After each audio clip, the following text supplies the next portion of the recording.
شروع اللہ کا نام لے کر جو بڑا مہربان نہایت رحم والا ہے۔ الف لام را، یہ کتاب روشن کی آیتیں ہیں۔ ہم نے اس قرآن کو عربی میں نازل کیا ہے تاکہ تم لوگ سمجھ سکو۔ اے پیغمبر، ہم اس قرآن کے ذریعے سے جو ہم نے تمہاری طرف بھیجا ہے تمہیں ایک نہایت اچھا قصہ سناتے ہیں، اور تم اس سے پہلے بے خبر تھے۔ جب یوسف نے اپنے والد سے کہا کہ ابا، میں نے خواب میں 11 ستاروں اور سورج اور چاند کو دیکھا ہے، دیکھتا کیا ہوں کہ وہ مجھے سجدہ کر رہے ہیں۔ انہوں نے کہا کہ بیٹا، اپنے خواب کا ذکر اپنے بھائیوں سے نہ کرنا، نہیں تو وہ تمہارے حق میں کوئی چال چلیں گے۔ کچھ شک نہیں کہ شیطان انسان کا کھلا دشمن ہے، اور اسی طرح اللہ تمہیں برگزیدہ و ممتاز کرے گا اور خواب کی باتوں کی تعبیر کا علم سکھائے گا، اور جس طرح اس نے اپنی نعمت پہلے تمہارے دادا پر دادا ابراہیم اور اسحاق پر پوری کی تھی، اسی طرح تم پر اور اولاد یعقوب پر پوری کرے گا۔ بے شک تمہارا پروردگار سب کچھ جاننے والا ہے، حکمت والا ہے۔ ہاں، یوسف اور ان کے بھائیوں کے قصے میں پوچھنے والوں کے لیے بہت سی نشانیاں ہیں۔ جب انہوں نے آپس میں تذکرہ کیا کہ یوسف اور اس کا بھائی ابا کو ہم سے زیادہ پیارے ہیں، حالانکہ ہم جماعت کی جماعت ہیں، کچھ شک نہیں کہ ابا کھلی غلطی پر ہیں۔ یوسف کو یا تو جان سے مار ڈالو یا کسی ملک میں پھینک آؤ، پھر ابا کی توجہ صرف تمہاری طرف ہو جائے گی، اور اس کے بعد تم نیک لوگوں میں ہو جاؤ گے۔ ان میں سے ایک کہنے والے نے کہا کہ یوسف کو جان سے نہ مارو، کسی اندھے کنویں میں ڈال دو کہ کوئی راہگیر اسے نکال کر کسی دوسرے ملک میں لے جائے گا۔ اگر تم کو کرنا ہی ہے تو یوں کرو۔ یہ مشورہ کر کے وہ اپنے والد سے کہنے لگے کہ ابا جان، کیا سبب ہے کہ آپ یوسف کے بارے میں ہمارا اعتبار نہیں کرتے؟ حالانکہ ہم اس کے خیر خواہ ہیں، کل اسے ہمارے ساتھ بھیج دیجئے کہ خوب میوے کھائے اور کھیلے کودے، ہم اس کے نگہبان ہیں۔ انہوں نے کہا کہ یہ امر مجھے غمناک کیے دیتا ہے کہ تم اسے لے جاؤ، یعنی وہ مجھ سے جدا ہو جائے، اور مجھے یہ بھی خوف ہے کہ تم کھیل میں اس سے غافل ہو جاؤ اور اسے بھیڑیا کھا جائے۔ وہ کہنے لگے کہ اگر ہماری موجودگی میں کہ ہم ایک طاقتور جماعت ہیں اسے بھیڑیا کھا گیا تو ہم بڑے نقصان میں پڑ گئے۔ غرض جب وہ اس کو لے گئے اور اس بات پر اتفاق کر لیا کہ اس کو اندھے کنویں میں ڈال دیں، اور ہم نے یوسف کی طرف وحی بھیجی کہ ایک وقت ایسا آئے گا کہ تم انہیں ان کے اس سلوک سے آگاہ کرو گے، اور ان کو اس وحی کی کچھ خبر نہ ہوگی۔ اور یہ حرکت کر کے وہ رات کے وقت باپ کے پاس روتے ہوئے آئے، کہنے لگے کہ ابا جان، ہم تو دوڑنے اور ایک دوسرے سے آگے نکلنے میں مصروف ہو گئے اور یوسف کو اپنے اسباب کے پاس چھوڑ گئے تو اسے بھیڑیا کھا گیا، اور آپ ہماری بات کو گو ہم سچ ہی کہتے ہیں باور نہیں کریں گے۔ اور ان کے کرتے پر جھوٹ موٹ کا لہو بھی لگا لائے۔ یعقوب نے کہا کہ یوں نہیں ہے، بلکہ تم اپنے دل سے یہ بات بنا لائے ہو۔ اچھا، صبر کہ وہی خوب ہے، اور جو تم بیان کرتے ہو اس کے بارے میں اللہ ہی سے مدد چاہیے۔ اور اب اللہ کی شان دیکھو کہ اس کنویں کے قریب ایک قافلہ آوارد ہوا اور انہوں نے پانی کے لیے اپنا سقا بھیجا، تو اس نے کنویں میں ڈول لٹکایا، یوسف اس سے لٹک گئے۔ وہ بولا، زہے قسمت، یہ تو ایک لڑکا ہے، اور اس کو قیمتی سرمایہ سمجھ کر چھپا لیا۔ اور جو کچھ وہ کرتے تھے اللہ کو خوب معلوم تھا، اور انہوں نے اس کو تھوڑی سی قیمت یعنی مادود چند درہموں پر بیچ ڈالا، اور وہ اس سے بیزار ہو رہے تھے۔ اور مصر میں جس شخص نے اس کو خریدا اس نے اپنی بیوی سے، جس کا نام زلیخا تھا، کہا کہ اس کو عزت و اکرام سے رکھو، عجب نہیں کہ یہ ہمیں فائدہ دے یا ہم اسے بیٹا بنا لیں۔ اس طرح ہم نے یوسف کو سرزمین مصر میں جگہ دی، اور غرض یہ تھی کہ ہم ان کو خواب کی باتوں کی تعبیر سکھائیں، اور اللہ اپنے کام پر غالب ہے لیکن اکثر لوگ نہیں جانتے۔ اور جب وہ اپنی جوانی کو پہنچے تو ہم نے ان کو دانائی اور علم عطا کیا، اور نیکوکاروں کو ہم اسی طرح بدلہ دیا کرتے ہیں۔ اور جس عورت کے گھر میں وہ رہتے تھے اس نے ان کو اپنی طرف مائل کرنا چاہا، اور دروازے بند کر کے کہنے لگی، یوسف جلدی آؤ۔ انہوں نے کہا کہ اللہ پناہ میں رکھے، وہ یعنی تمہارے میاں تو میرے آقا ہیں، انہوں نے مجھے اچھی طرح سے رکھا ہے، میں ایسا ظلم نہیں کر سکتا، بے شک ظالم لوگ فلاح نہیں پائیں گے۔ اور اس عورت نے ان کا قصد کیا اور انہوں نے اس کا قصد کیا۔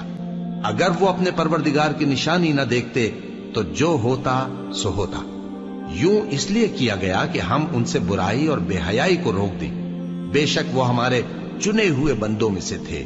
اور دونوں دروازے کی طرف بھاگے، آگے یوسف پیچھے زلیخا، اور عورت نے ان کا کرتا پیچھے سے پکڑ کر جو کھینچا تو پھاڑ ڈالا، اور دونوں کو دروازے کے پاس عورت کا خاوند مل گیا۔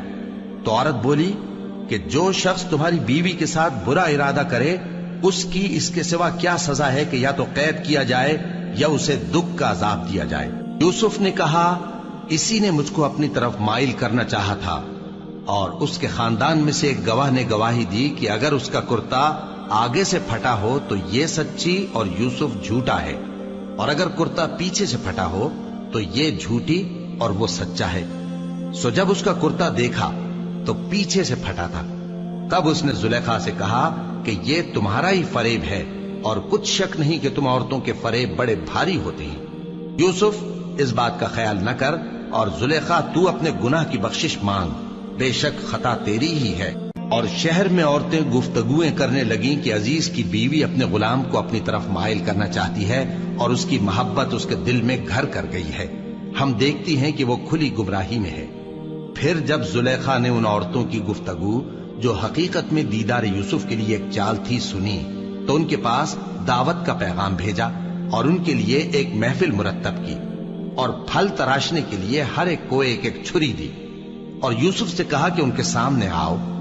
جب عورتوں نے ان کو دیکھا تو ان کا روب حسن ان پر ایسا چھا گیا کہ پھل تراشتے تراشتے اپنے ہاتھ کاٹ لیے، اور بے ساختہ بول اٹھیں کہ اللہ پاک ہے، یہ آدمی نہیں، یہ تو کوئی بزرگ فرشتہ ہے۔ زلیخا نے کہا تو یہ وہی ہے جس کے بارے میں تم مجھے تانے دیتی تھیں، اور بے شک میں نے اس کو اپنی طرف مائل کرنا چاہا مگر یہ بچا رہا، اور اگر یہ وہ کام نہ کرے گا جو میں اسے کہتی ہوں تو قید کر دیا جائے گا اور ذلیل ہوگا۔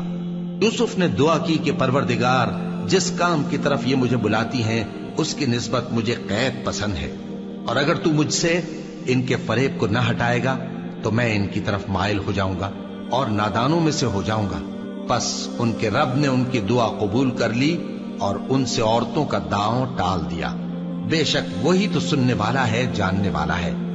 پھر باوجود اس کے کہ وہ لوگ ان کی بے گناہی کے نشان دیکھ چکے تھے، ان کی رائے یہی ٹھہری کہ کچھ عرصے کے لیے ان کو قید ہی کر دیں، اور ان کے ساتھ دو اور جوان بھی داخل زندہ ہوئے۔ ایک نے ان میں سے کہا کہ میں نے خواب دیکھا ہے، دیکھتا کیا ہوں کہ شراب کے لیے انگور نچوڑ رہا ہوں۔ دوسرے نے کہا کہ میں نے بھی خواب دیکھا ہے، میں یہ دیکھتا ہوں کہ اپنے سر پر روٹیاں اٹھائے ہوئے ہوں اور پرندے ان میں سے کھا رہے ہیں، تو ہمیں ان کی تعبیر بتا دیجئے کہ ہم تمہیں نیکوکار دیکھتے ہیں۔ یوسف نے کہا کہ جو کھانا تم کو ملنے والا ہے وہ آنے نہیں پائے گا کہ میں اس سے پہلے تم کو اس کی تعبیر بتا دوں گا۔ یہ ان باتوں میں سے ہے جو میرے پروردگار نے مجھے سکھائی ہیں۔ جو لوگ اللہ پر ایمان نہیں لاتے اور آخرت کا انکار کرتے ہیں، میں نے ان کا مذہب چھوڑ دیا ہے، اور میں اپنے باپ دادا ابراہیم اور اسحاق اور یعقوب کے مذہب پر چلتا ہوں۔ ہمیں شایع نہیں ہے کہ کسی چیز کو اللہ کے ساتھ شریک بنائیں، یہ اللہ کا فضل ہے ہم پر بھی اور لوگوں پر بھی، لیکن اکثر لوگ شکر نہیں کرتے۔ اے میرے قید خانے کے رفیقو، بھلا کئی جدا جدا آقا اچھے یا اللہ جو اکیلا ہے سب پر غالب ہے؟ جن چیزوں کی تم اللہ کے سوا پرستش کرتے ہو وہ صرف نام ہی نام ہیں جو تم نے اور تمہارے باپ دادا نے رکھ لیے ہیں، اللہ نے ان کی کوئی سند نازل نہیں کی۔ سن رکھو کہ اللہ کے سوا کسی کی حکومت نہیں ہے، اس نے ارشاد فرمایا ہے کہ اس کے سوا کسی کی عبادت نہ کرو، یہی سیدھا دین ہے، لیکن اکثر لوگ نہیں جانتے۔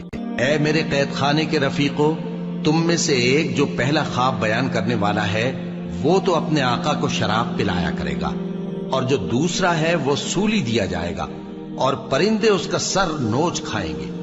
جو بات تم مجھ سے پوچھتے تھے وہ فیصل ہو چکی ہے، اور ان دونوں میں سے جس کی نسبت یوسف نے خیال کیا کہ وہ رہائی پا جائے گا، اس سے کہا کہ اپنے آقا سے میرا ذکر بھی کر دینا۔ پھر شیطان نے اسے ان کا اپنے آقا سے ذکر کرنا بھلا دیا، اور یوسف کئی برس قید خانے ہی میں رہے۔ اور بادشاہ نے کہا کہ میں نے خواب دیکھا ہے، دیکھتا کیا ہوں کہ 7 موٹی گائیں ہیں جن کو 7 دبلی گائیں کھا رہی ہیں، اور 7 خوشے سبز ہیں اور 7 خشک۔ اے درباریو، اگر تم خوابوں کی تعبیر دے سکتے ہو تو مجھے میرے خواب کی تعبیر بتاؤ۔ انہوں نے کہا یہ خواب تو پریشان خیالی سے ہیں، اور ہمیں ایسے خوابوں کی تعبیر نہیں آتی۔ اور وہ شخص جو دونوں قیدیوں میں سے رہائی پا گیا تھا اور جسے مدت کے بعد وہ بات یاد آ گئی، بول اٹھا کہ میں آپ کو اس کی تعبیر لا بتاتا ہوں، مجھے قید خانے جانے کی اجازت دیجیے۔ غرض وہ یوسف کے پاس آیا اور کہنے لگا، یوسف، اے بڑے سچے یوسف، ہمیں اس خواب کی تعبیر بتائیے کہ 7 موٹی گایوں کو 7 دبلی گائیں کھا رہی ہیں، اور 7 خوشے سبز ہیں اور 7 سوکھے، تاکہ میں لوگوں کے پاس واپس جا کر تعبیر بتاؤں۔ عجب نہیں کہ وہ تمہاری قدر جانے۔ انہوں نے کہا کہ تم لوگ 7 سال متواتر کھیتی کرتے رہو گے، تو جو غلہ کاٹو تو تھوڑے سے غلے کے سوا جو کھانے میں آئے باقی کو خوشوں میں ہی رہنے دینا۔ پھر اس کے بعد خشک سالی کے 7 سخت سال آئیں گے کہ جو غلہ تم نے جمع کر رکھا ہوگا وہ سب کو کھا جائیں گے، صرف وہی تھوڑا سا رہ جائے گا جو تم احتیاط سے رکھ چھوڑو گے۔ پھر اس کے بعد ایک ایسا سال آئے گا کہ خوب مے برسے گا اور لوگ اس میں رس نچوڑیں گے۔ اور یہ تعبیر سن کر بادشاہ نے حکم دیا کہ یوسف کو میرے پاس لے آؤ۔ سو جب قاصد ان کے پاس گیا تو انہوں نے کہا کہ اپنے آقا کے پاس واپس جاؤ اور اس سے پوچھو کہ ان عورتوں کا کیا حال ہے جنہوں نے اپنے ہاتھ کاٹ لیے تھے، بے شک میرا پروردگار ان کے فریب سے خوب واقف ہے۔ بادشاہ نے عورتوں سے پوچھا کہ تمہارا کیا قصہ تھا جب تم نے یوسف کو اپنی طرف مائل کرنا چاہا؟ سب بول اٹھیں کہ اللہ پاک ہے، ہم نے اس میں کوئی برائی معلوم نہیں کی۔ عزیز کی بیوی نے کہا، اب سچی بات تو ظاہر ہو ہی گئی ہے، اصل یہ ہے کہ میں نے اس کو اپنی طرف مائل کرنا چاہا تھا اور وہ بے شک سچا ہے۔ یوسف نے کہا کہ میں نے یہ بات اس لیے پوچھی ہے کہ عزیز کو یقین ہو جائے کہ میں نے اس کی پیٹھ پیچھے اس کی امانت میں خیانت نہیں کی، اور اللہ خیانت کرنے والوں کی چال کو چلنے نہیں دیتا، اور میں اپنے آپ کو پاک صاف نہیں کہتا، کیونکہ نفس امارہ انسان کو برائی ہی سکھاتا رہتا ہے، مگر یہ کہ میرا پروردگار رحم فرمائے، بے شک میرا پروردگار بخشنے والا ہے، مہربان ہے۔ اور بادشاہ نے حکم دیا کہ اسے میرے پاس لاؤ، میں اسے اپنا مصاحب خاص بناؤں گا۔ پھر جب ان سے گفتگو کی تو کہا کہ آج سے تم ہمارے ہاں صاحب منزلت ہو اور صاحب اعتبار ہو۔ یوسف نے کہا، مجھے زرعی پیداوار پر مقرر کر دیجئے، کیونکہ میں حفاظت بھی کر سکتا ہوں اور اس کام سے واقف بھی ہوں۔ اس طرح ہم نے یوسف کو ملک مصر میں جگہ دی اور وہ اس ملک میں جہاں چاہتے تھے رہتے تھے۔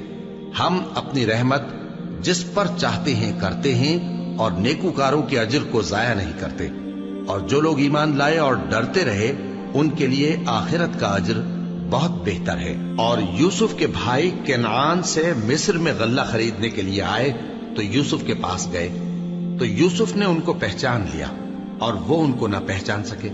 اور جب یوسف نے ان کے لیے ان کا سامان تیار کر دیا تو کہا کہ پھر آنا تو جو باپ کی طرف سے تمہارا ایک اور بھائی ہے اسے بھی میرے پاس لیتے آنا۔ کیا تم نہیں دیکھتے کہ میں ناب بھی پوری پوری دیتا ہوں اور مہمانداری بھی خوب کرتا ہوں؟ اب اگر تم اسے میرے پاس نہ لاؤ گے تو نہ تمہیں میرے ہاں سے غلہ ملے گا اور نہ تم میرے پاس ہی آ سکو گے۔ انہوں نے کہا کہ ہم اس کے بارے میں اس کے والد کو پھسلائیں گے اور ہم یہ کام کر کے رہیں گے۔ اور یوسف نے اپنے خدام سے کہا کہ ان کا سرمایہ یعنی غلے کی قیمت ان کے سامان میں رکھ دو۔ عجب نہیں کہ جب یہ اپنے اہل و عیال میں جائیں تو اسے پہچان لیں، اور عجب نہیں کہ یہ پھر یہاں آئے۔ بس جب وہ اپنے والد کے پاس واپس گئے تو کہنے لگے کہ ابا، ہمارے لیے غلے کی بندش کر دی گئی ہے، تو ہمارے ساتھ ہمارے بھائی کو بھیج دیجئے تاکہ ہم پھر غلہ لائیں اور ہم اس کے نگہبان ہیں۔ یعقوب نے کہا کہ میں اس کے بارے میں تمہارا اعتبار نہیں کرتا، مگر ویسا ہی جیسا پہلے اس کے بھائی کے بارے میں کیا تھا، سو اللہ ہی بہتر نگہبان ہے اور وہ سب سے زیادہ رحم کرنے والا ہے۔ اور جب انہوں نے اپنا اسباب کھولا تو دیکھا کہ ان کا سرمایہ واپس کر دیا گیا ہے۔ کہنے لگے، ابا ہمیں اور کیا چاہیے؟ دیکھیے یہ ہماری پونجی بھی ہمیں واپس کر دی گئی ہے، اور ہم اپنے اہل و عیال کے لیے پھر غلہ لائیں گے اور اپنے بھائی کی نگہبانی کریں گے، اور ایک بار شتر زیادہ لائیں گے کہ یہ غلہ جو ہم لائے ہیں تھوڑا ہے۔ یعقوب نے کہا کہ جب تک تم اللہ کا عہد نہ دو کہ اس کو میرے پاس صحیح و سالم لے آؤ گے، میں اسے ہرگز تمہارے ساتھ نہیں بھیجنے کا، مگر یہ کہ تم گھیر لیے جاؤ یعنی بے بس ہو جاؤ تو مجبوری ہے۔ پس جب انہوں نے والد کو اپنا قول دیا تو یعقوب نے کہا کہ جو قول و قرار ہم کر رہے ہیں اس کا اللہ ضامن ہے، اور فرمایا کہ اے میرے بیٹو، ایک ہی دروازے سے داخل نہ ہونا بلکہ جدا جدا دروازوں سے داخل ہونا، اور میں اللہ کی تقدیر کو تو تم سے روک نہیں سکتا. بے شک حکم اللہ ہی کا ہے، میں اسی پر بھروسہ رکھتا ہوں، اور اہل توکل کو اسی پر بھروسہ رکھنا چاہیے. اور جب وہ ان مقامات سے داخل ہوئے جہاں جہاں سے داخل ہونے کے لیے ان کے والد نے ان سے کہا تھا، تو وہ تدبیر اللہ کے حکم کو ذرا بھی ٹال نہیں سکتی تھی. ہاں، وہ یعقوب کے دل کی خواہش تھی جو انہوں نے پوری کی تھی. اور بے شک وہ صاحب علم تھے، کیونکہ ہم نے ان کو علم سکھایا تھا، لیکن اکثر لوگ نہیں جانتے. اور جب وہ لوگ یوسف کے پاس پہنچے تو یوسف نے اپنے حقیقی بھائی کو اپنے پاس جگہ دی اور کہا کہ میں تمہارا بھائی ہوں، تو جو سلوک یہ ہمارے ساتھ کرتے رہے ہیں اس پر افسوس نہ کرنا. پھر جب ان کا اسباب تیار کر دیا تو اپنے بھائی کے تھیلے میں آپ خورا رکھ دیا. پھر جب وہ آبادی سے باہر نکل گئے تو ایک پکارنے والے نے آواز دی کہ قافلے والو، تم تو چور ہو. وہ ان کی طرف متوجہ ہو کر کہنے لگے کہ تمہاری کیا چیز کھوئی گئی ہے؟ وہ بولے کہ بادشاہ کا کٹورا کھویا گیا ہے، اور جو شخص اس کو لے کے آئے اس کے لیے ایک بار شتر انعام، اور میں اس کا ضامن ہوں. وہ کہنے لگے کہ اللہ کی قسم، تم کو معلوم ہے کہ ہم اس ملک میں اس لیے نہیں آئے کہ خرابی کریں اور نہ ہم چوری کیا کرتے ہیں. وہ بولے کہ اگر تم جھوٹے نکلے یعنی چوری ثابت ہوئی تو اس کی سزا کیا؟ انہوں نے کہا کہ اس کی سزا یہ کہ جس کے تھیلے میں وہ دستیاب ہو وہی اس کا بدل قرار دیا جائے. ہم ظالموں کو یہی سزا دیا کرتی ہیں. پھر یوسف نے اپنے بھائی کے تھیلے سے پہلے ان کے تھیلوں کو دیکھنا شروع کیا، پھر اپنے بھائی کے تھیلے میں سے اس کو نکال لیا. اس طرح ہم نے یوسف کے لیے تدبیر کی، ورنہ بادشاہ کے قانون کے مطابق وہ اپنے بھائی کو لے نہیں سکتے تھے مگر یہ کہ اللہ چاہے. ہم جس کے چاہتے ہیں درجے بلند کرتے ہیں، اور ہر علم والے سے بڑھ کر ایک بڑا علم والا ہے. برادران یوسف نے کہا کہ اگر اس نے چوری کی ہو تو کچھ عجب نہیں کہ اس کے ایک بھائی نے بھی پہلے چوری کی تھی، مگر یوسف نے اس بات کو اپنے دل میں مخفی رکھا اور ان پر ظاہر نہ ہونے دیا. یعنی زیر لب کہا کہ تم بڑے برے ہو، اور جو تم بیان کرتے ہو اللہ اسے خوب جانتا ہے. وہ کہنے لگے کہ اے عزیز، اس کے والد بہت بوڑھے ہیں اور اس سے بہت محبت رکھتے ہیں، تو اس کو چھوڑ دیجئے اور اس کی جگہ ہم میں سے کسی کو رکھ لیجئے. ہم دیکھتے ہیں کہ آپ احسان کرنے والے ہیں. یوسف نے کہا کہ اللہ پناہ میں رکھے کہ جس شخص کے پاس ہم نے اپنی چیز پائی ہے اس کے سوا کسی اور کو پکڑ لیں. ایسا کریں تو ہم بڑے بے انصاف ہیں. آخر جب وہ اس سے نا امید ہو گئے تو الگ ہو کر صلاح کرنے لگے. سب سے بڑے نے کہا، کیا تم نہیں جانتے کہ تمہارے والد نے تم سے اللہ کا عہد لیا ہے، اور اس سے پہلے بھی تم یوسف کے بارے میں قصور کر چکے ہو؟ تو جب تک والد صاحب مجھے اجازت نہ دیں میں تو اس جگہ سے ہلنے کا نہیں. یا اللہ میرے لیے کوئی فیصلہ کرے، اور وہ سب سے بہتر فیصلہ کرنے والا ہے. تم سب والد صاحب کے پاس واپس جاؤ اور کہو کہ ابا، آپ کے صاحبزادے نے وہاں جا کر چوری کی، اور ہم نے تو اپنی دانست کے مطابق آپ سے اس کے لے آنے کا عہد کیا تھا، مگر ہم غیب کی باتوں کے جاننے اور یاد رکھنے والے تو نہیں تھے. اور جس بستی میں ہم ٹھہرے تھے وہاں سے یعنی اہل مصر سے اور جس قافلے میں آئے ہیں اس سے دریافت کر لیجئے، اور ہم اس بیان میں بالکل سچے ہیں.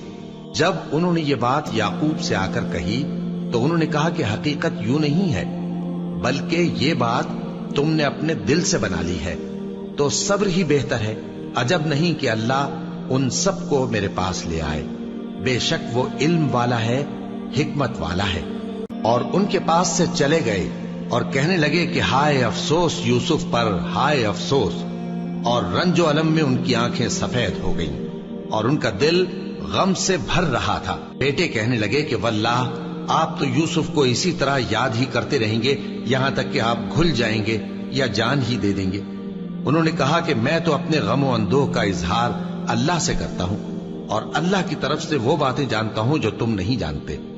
اے بیٹو، یوں کرو کہ ایک دفعہ پھر جاؤ اور یوسف اور اس کے بھائی کو تلاش کرو، اور اللہ کی رحمت سے نا امید نہ ہونا کہ اللہ کی رحمت سے تو کافر لوگ ہی نا امید ہوا کرتے ہیں.